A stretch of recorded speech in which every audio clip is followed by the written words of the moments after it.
Hello दोस्तों, स्वागत है आपका एमसीएस क्लासेस में। जैसे कि आपको क्या आता है, हमारी मध्य प्रदेश इतिहास की सीरीज, उसी के संदर्भ में हमारा आज का टॉपिक क्या है? परिव्राजक वंश और उच्चकल्प वंश। दोनों ही वंश आईएमपी है। क्यों आईएमपी है? हमारे मेंस के सिलेबस में स्पष्ट रूप से उन्होंने लिखा मध्य प्रदेश के राजवंश, राजवंशों में इन राजवंशों का नाम आपको देखने को मिलता है। ठीक है, अब देख लेते हैं। अब ये राजवंश क्यों हमारे इतिहास में महत्वपूर्ण स्थान रखते हैं? क्योंकि इनकी जानकारी गुप्तों के सामंत के रूप में प्राप्त होती है। और ठीक है, इन राजाओं ने उत्तर प्रदेश के इतिहास में अपनी महत्वपूर्ण भूमिका निभाई थी, इसलिए देखो 2024 का मेंस हुआ है। 2024 यहाँ से टू मार्कर क्वेश्चन आ चुका है हिस्ट्री में, कौन सा परिव्राजक वंश से और साथ में उच्चकल्प वंश से क्वेश्चन आए हुए हैं। ये हमारे एग्जाम के दृष्टि से बहुत ज्यादा आईएमपी हो जाता है। अब यहाँ से कैसे क्वेश्चन बनेंगे? परिव्राजक राजवंश का तो परिव्राजक वंश का जो राज क्षेत्र था वो किस स्थान, जानकारी मिलेगी। राजधानी क्या थी, ये शासक कौन थे, अभिलेखों से जानकारी प्राप्त होती है। ठीक है, इस प्रकार के क्वेश्चन यहाँ से बनेंगे। ठीक है, तो स्टार्ट करते हैं। परिव्राजक वंश। परिव्राजक वंश भारत के कुछ 5वीं 6वीं शताब्दी के शासन करने वाला राजवंश था। राजाओं ने उपाधि धारण की थी, महाराजा की उपाधि धारण की। महाराजा की उपाधि धारण की तो संभव गुप्त सामंतों के गुप्त साम्राज्य के सामंतों को शासन किया कर। अब देख लेते हैं परिव्राजक वंश। परिव्राजक वंश राज्य क्षेत्र कहाँ पे था? बुंदेलखंड वाले क्षेत्र की राजधानी क्या थी? पन्ना, यानी पन्ना जिले में कौन सी रियासत आती? नागौद रियासत। जगह पर इनकी राजधानी थी। परिव्राजक राजवंश मध्य प्रदेश के बुंदेलखंड क्षेत्र राजवंश का अधिपति था। उस समय पन्ना जिले में परिव्राजक राजवंश का राज्य था। जानकारी किसे?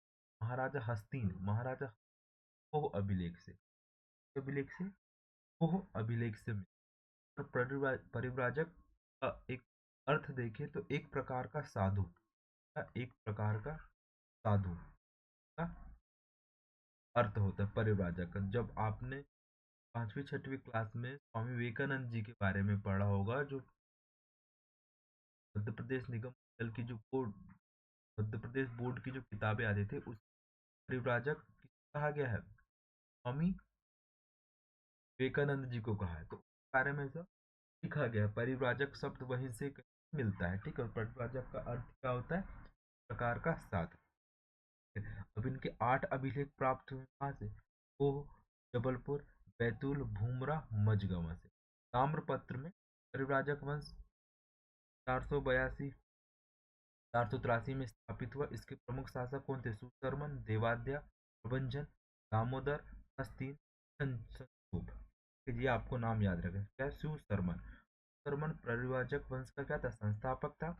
और शाही परिव्राजक राजवंशी सुशर्मन के क्या कहलाए? वंशज कहलाए। और इनकी राजधानी क्या थी? नागौद रियासत, जो कहाँ पर आती है? पन्ना में आती है। ठीक है, ये आपको नाम याद रखना। चलो नेक्स्ट शासक देख लेते हैं, महाराजा देवाध्या। महाराजक देवाध्या इनके क्या थे? वास्तविक संस्थापक थे। देखो, एक संस्थापक माने जाते हैं, कौन थे? सुशर्मन। वास्तविक महाराजा देवाध्या कौन थे? महाराजा देवाध्या। तो ये नाम आपको याद रखना। पश्चात के जो प्रमुख तीसरे शासक बने कौन? महाराजा प्रभंजन। ठीक है, अब देख लेते हैं। महाराजा की उपाधि तो ये धारण करते ही थे, कौन? परिव्राजक वंश। ये आपको याद रखना है। सब क्वेश्चन बन सकते हैं प्रीलिम्स में। ऐसा कौन सा राजवंश है कि राजाओं ने महाराजा की उपाधि धारण करी थी? आपको टिक क्या करना है? परिव्राजक राजवंश टिक, परिव्राजक राजवंश आपको टिक करना है। ठीक है, देखो महाराजा प्रबंधन का पुत्र कौन हुआ? हस्तिन था, और लेकिन उसका भाई कौन था? दामोदर था। पश्चात महाराजा प्रबंधन उसका भाई बनेगा, शासक बनेगा महाराजा दामोदर। लेकिन जब दामोदर की मृत्यु हो जाती है, पश्चात राजा कौन बनेंगे? महाराजा हस्तिन बनेंगे। कौन? महाराजा हस्तिन। बहुत ही आईएमपी है।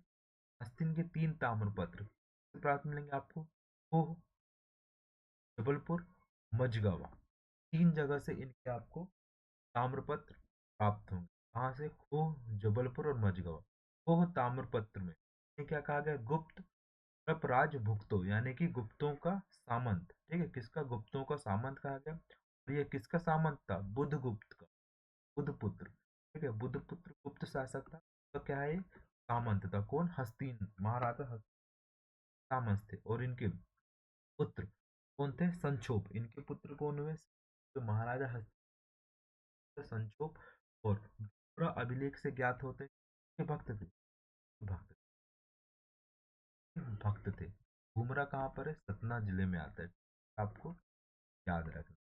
ठीक है, क्लियर। अब आते हैं महाराजा अशोक।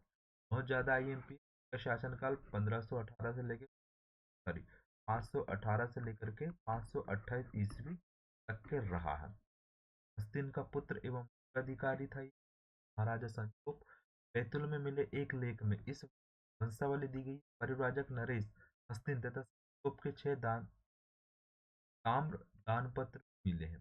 कहाँ से? बैतूल से। ठीक है, उसमें परिव्राजक वंश के राजाओं की क्या वंशावली ज्ञात होती है, और इस वंशावली के हिसाब से क्या इतिहास लिखा गया है इनके बारे में परिव्राजक वंश के बारे में। ठीक है, और इन लेखों से सिद्ध होता है कि परिव्राजक राजा गुप्तों के क्या थे? मांडलिक, यानी कि सामंत थे। दो तीन जगह लिखा गया है शिला अभिलेख।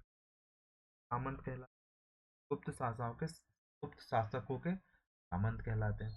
ठीक है, अब इसके पश्चात संक्षोभ कहाँ तक के थे? डभाल या दहाल तक के थे। कहाँ तक के? डभाल या दहाल तक के थे। अब देखिए दहाल क्यों आईएमपी हो जाता है? पुरी के आसपास या महाकौशल के आसपास वाले क्षेत्र को क्या कहा जाता है? दहाल कहा जाता है। और दहाल नाम किसने दिया था? ये 2022 के प्रीलिम्स क्वेश्चन आ चुका है। ये अल बरूनी ने दिया था। किसने? अल बरूनी ने दिया था, अरब यात्री था। दहाल क्षेत्र का नाम त्रिपुरी दहाल दिया था। और सबसे पहले कलचुरी वंश के राजा थे गांगेय देव लक्ष्मीकर्ण देव।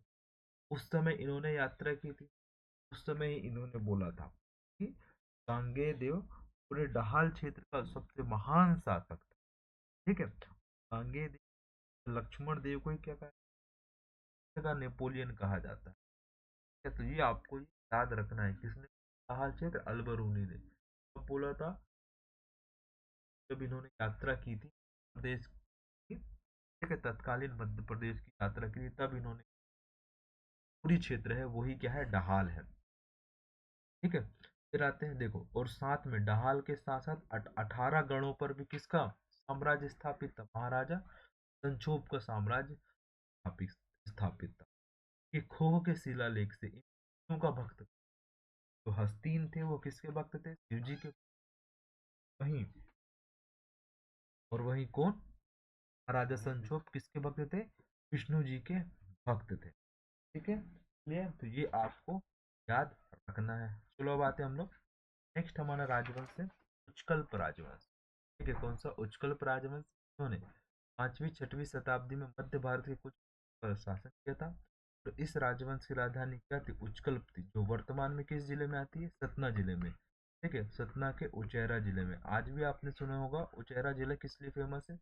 बर्तन के लिए फेमस है, बर्तन के लिए। ठीक है, और उच्चकल्प वंश के क्षेत्र में मध्य प्रदेश के उत्तर पूर्वी हिस्से में, यानी कि सतना जिले में। तो ये आप देख लीजिए, यहाँ पे आता है सतना। ठीक है, उच्चकल्प राजवंश, उच्चकल्प का आधुनिक भाग उचहेरा सतना जिले में। ये परिव्राजक महाराजाओं के क्या थे? पड़ोसी थे। और इनकी जानकारी कहाँ से मिल? भूमरा के शिलालेख। भूमरा कहाँ पर आता है? सतना में आता है। सेंट्रल इंडिया के ताम्रपत्र और करी तलाई को और सोहावल, इन अभिलेख जानकारी मिलती है। करी तलाई को और सोहावल। ज्यादा आईएमपी पूछा जा सकता है। ठीक है, प्रमुख शासक कौन थे? ओगदेव, नारदेव, जय स्वामिन, व्याघराज, जयनाथ और सर्वनाथ। ठीक है, कौन कौन से थे? ओगदेव, कुमारदेव, जय स्वामिन, व्याघराज, जयनाथ और सर्वनाथ।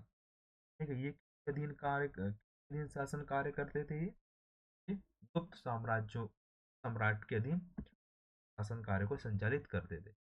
पश्चात देख लेते हैं ओगदेव। ओगदेव इस का संस्थापक था।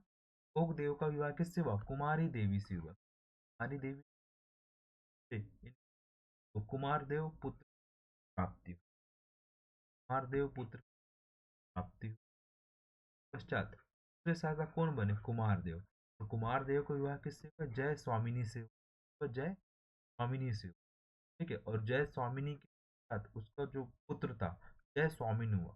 देखिए, आपने पढ़ा होगा सातवाहन कि मौर्योत्तर काल में देसी रियासतों देसी राजाओं से संबंधित थे। इन्होंने भी अपने नाम में अपनी माताओं का नाम इन्होंने गौतमी पुत्र सतकर्णी, यश पुत्र करणी, वशिष्ठ पुत्र, इस प्रकार के इन्होंने क्या अपने नाम के पहले या बाद में अपनी माताओं का नाम लिखा, ताकि ठीक है, ताकि अपने माताओं को भी उतना ही सम्मान दे सके, को सम्मान दे। और इन्हीं के नाम के आधार पर इन्हें क्या कहा जाता है? मातृ सत्तात्मक शासन व्यवस्था कहा जाता है, ठीक है। तो उसी प्रकार उच्चकल्प वंश के राजा भी अपनी माँ के नाम का माँ के नाम पे रखते थे, इन्हीं के नाम पर अपने शासन व्यवस्था क्या करते थे? संचालित करते थे। क्लियर? चलो देख लेते हैं ओगदेव। ओगदेव संस्थापक थे, वास्तविक संस्थापक। इनका विवाह किससे हुआ? कुमारी देवी से होता, पुत्र कुमारदेव हुआ। कुमारदेव का विवाह किससे हुआ? जय स्वामिनी से। और जय स्वामिनी से किस प्राप्ति हुई? जय स्वामिन पुत्र की, ठीक है। और जय स्वामिन, ठीक है, जय स्वामिन जो पुत्र थे, उन जय स्वामिन का विवाह किससे हुआ? रामा देवी से प्राप्ति हुई, पुत्र व्यागराज की प्राप्ति। व्यागराज, व्यागराज का विवाह किससे हुआ? अजिता देवी से हुआ। हुआ देवी से हुआ। इनके इन्हें प्राप्ति हुई जयनाथ पुत्र प्राप्ति हुई। अब जयनाथ बहुत आईएमपी शासक हो, ठीक है। ये व्यागराज के नाचने की तलाई, ठीक है, कहाँ से? नाचने की तलाई तथा गंज से प्राप्त शिलालेख से उसे वाकटक वंश का क्या कहा गया? मांडलिक कहा गया। अब देखो, जो पहले वैसे तो पूरा जो उच्चकल्प जो राजवंश था वो किसके अधीन काम करता था? गुप्त शासकों के अधीन काम करता था। लेकिन जो जयनाथ था, जयनाथ का एक तामपत्र है उसके पिताजी का, व्याघ्रदेव का नचने की तलाई तथा गंज से प्राप्त शिलालेख हुए हैं, उनसे ये क्या कहा गया? वाकटक द्रौपदी का मांडलिक कहा गया। यानी कि वाकटक राजाओं के क्या थे? ये सामंत हो गए थे। अब देखिए, जो वाकटक नरेश और गुप्तों का भी क्या था? के बीच वैवाहिक संबंध स्थापित हुआ, ठीक है। किसका?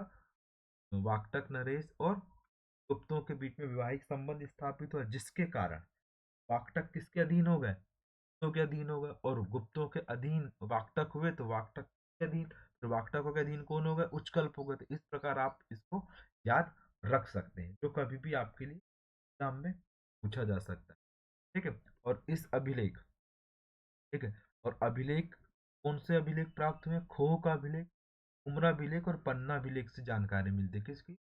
महाराज महाराजा जयनाथ, ठीक है। इसके अंतिम शासक हमें पढ़ना है सर्वनाथ। सर्वनाथ या सर्वनाश, दो नाम इनके लिख लीजिए, सर्वनाथ या सर्वनाश। वैसे तो सर्वनाथ ही होगा। सर्वनाथ के खो ताम्रपत्र में महाराजा जयनाथ का पुत्र था सर्वनाथ। खो से ही उसके 3 ताम्रपत्रों पर गुप्त संवत की तिथि अंकित होती। बताइए 3 संवत बताइए। सबसे पहले तो आप बताइए मालव संवत कब प्रारंभ हुआ, ठीक। पश्चात कौन सा? गुप्त संवत। 2 संवत बताइए। और शक संवत, इनका डेट बताइए। शक संवत 700 एडी में प्राप्त हुआ था। मालव संवत 51 प्रारंभ हुआ था। और गुप्त संवत 122 ईडी में प्रारंभ हुआ था। ये तीनों संवत आपको याद रखना है। मालव संवत को ही क्या विक्रम संवत कहा जाता है, और रथ संवत कहा जाता है। 3 संवत चलते हैं, ठीक है। शक संवत किसने प्रारंभ किया था? बताइए। कनिष्क ने प्रारंभ किया था, ठीक है। कनिष्क कौन सा शासक था? कुषाण वंश का शासक था। कौन? कनिष्क। लेकिन इसने कौन सा संवत प्रारंभ किया था? शक संवत, ठीक है। विक्रम संवत उज्जैन के राजा विक्रमादित्य ने प्रारंभ किया। और गुप्त संवत चंद्रगुप्त मौर्य प्रारंभ किया था। कब? 122 एडी में। आपको याद रखना है, तीनों संवत आईएमपी हो जाता है, ठीक है। ठीक। और जो सर्वनाथ जो राजा था उसके सिक्कों पर, उसके ताम्र पत्रों पर किस अंकित होती है गुप्त शासकों की, जो संवत उन्होंने प्रारंभ किया था उसकी तिथि ज्ञात होती। और ये सभी अभिलेख उच्चकल्प से प्रचलित किए गए थे। महाराजा सर्वनाथ, ठीक है, इस वंश का अंतिम ज्ञात शासक था, उच्चकल्प वंश का ज्ञात अंतिम शासक था। ठीक है, आई होप आपको ये दोनों राजवंश समझ में आए होंगे और इससे आईएमपी फैक्ट आपके कवर हुए होंगे। एक बार फिर से देख लेते हैं कि उच्चकल्प वंश के राजा कौन कौन से थे। और ज्यादा आईएमपी, सबसे पहले ओकदेव, ये क्या थे, स्थापक थे। जा सकता है मारदेव, मारदेव के पश्चात जय स्वामिन, जय स्वामिन के पश्चात व्यागराज, व्यागराज के पश्चात जयनाथ, और जयनाथ के पश्चात कौन, सर्वनाथ। ये 6 प्रमुख शासक थे किस उच्चकल्प वंश के। ठीक है, अब उच्चकल्प के तो हो गए, अब देख लेते परिव्राजक वंश के राजा कौन कौन।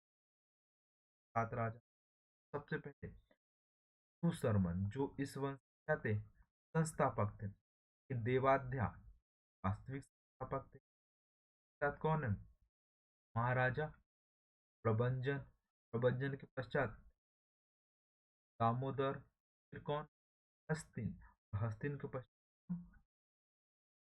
संचोप, हस्तिन के पश्चात कौन, संचोप। और ये जो परिव्राजक वंश के महाराजा थे, राजा थे, किसकी उपाधि धारण करते थे, वो महाराजा की उपाधि धारण करते थे। परिव्राजक वंश के राजाओं की राजधानी क्या थी, नागोद थी। नागोद कहाँ आता है, पन्ना में आता है। ठीक है? कल्प वंश के राजाओं की राजधानी क्या थी, उचेरा, जो कहाँ पर आता है, सतना जिले में आता है। ठीक, क्लियर। ये हो गया कि हमारे आज के प्रमुख राजवंश कौन कौन से, परिव्राजक वंश और उच्चकल्प वंश। ठीक है, नेक्स्ट जो लेक्चर आएगा हमारा वो आएगा किसका, और देख लेते हैं। हाँ, गुर्जर प्रतिहार वंश का है। ठीक है, कौन सा, गुर्जर प्रतिहार वंश, बहुत ही महत्वपूर्ण वंश है हमारे मध्य प्रदेश के इतिहास की दृष्टि से। साथ ही अभी आपने सुना होगा गुर्जर प्रतिहार, ठीक है, जो गुर्जर और आपने राजपूतों के मध्य प्रतिमा को लेकर के क्या चल रहा है, एक विवाद चल रहा है, इसलिए ये राजवंश क्या हो जाता है, हमारे इस्लाम के बहुत ज्यादा आईएमपी हो जाते थे। इसका हम लोग अध्ययन करेंगे नेक्स्ट लेक्चर में। लेक्चर कल आएगा। Watching MCS classes. और हाँ, हमारे यूनिट 9, यूनिट 9 के भी लेक्चर आने स्टार्ट हो गए हैं, और ये किस फॉर्म में, ऑब्जेक्टिव फॉर्म में, तो आप इन्हें भी अवश्य देखें। और ऐसे ऑब्जेक्टिव जितने भी भारत में जितने भी एग्जाम होते हैं, उन एग्जाम से ही एक ऑब्जेक्टिव निकाले गए हैं जो आपके प्रीलिम्स में बहुत ज़्यादा आने के चांसेस हैं इन क्वेश्चन। ठीक है, thank you for watching MCS classes. मिलते हैं हम लोग नेक्स्ट क्लास में। जय हिंद, जय भारत।